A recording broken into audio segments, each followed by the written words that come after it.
So Sam Acho on ESPN from SportsCenter, talking about what he expects from the Browns in 2023.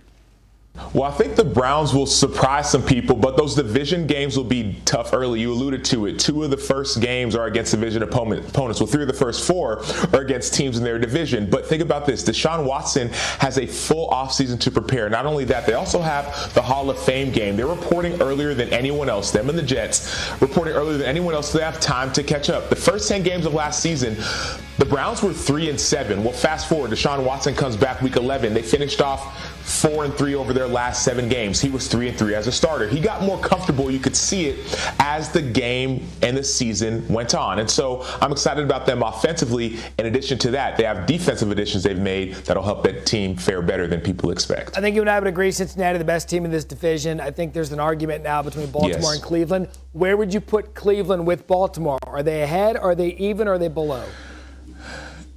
Yeah, I put them even with Baltimore, but there's a higher ceiling, in my opinion, for Cleveland. Just because Deshaun Watson, in 2020, before he was out all of 2021, he led the NFL in passing yards. He was second in passer rating. And so if you get prime Deshaun Watson, a full season Deshaun Watson, not a Deshaun Watson that's missed a season and a half, right? A season and some change, then you have an ability to have a much better offense, including Nick Chubb in the backfield, who had his best season rushing the ball last year as well.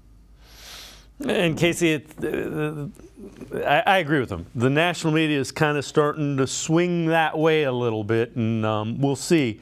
I don't think there's 2 things. I don't think that they need Deshaun Watson to be, as good as he was in 2020. If he gets there, great.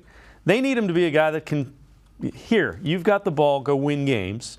And the more important thing is, it isn't the Hall of Fame game. It's the additional practices.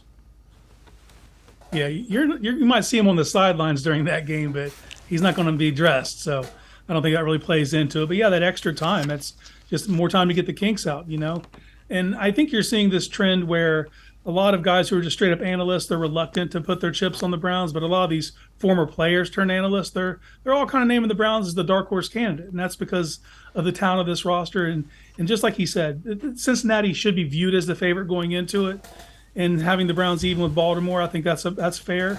But the Browns' ceiling is the same as the Bengals' ceiling, and that's because of Deshaun Watson. If he is able to get to that 2020 level, that's their ceiling. They don't need him to be that to be a playoff team. They just need him to be able to be efficient and run this offense and just facilitate, because there's talent all over the field in this Browns offense. You're right, and I agree with you. They need him to be like he was in 2020 if they want to be Super Bowl contenders or conference championship contenders. Agree with you wholeheartedly.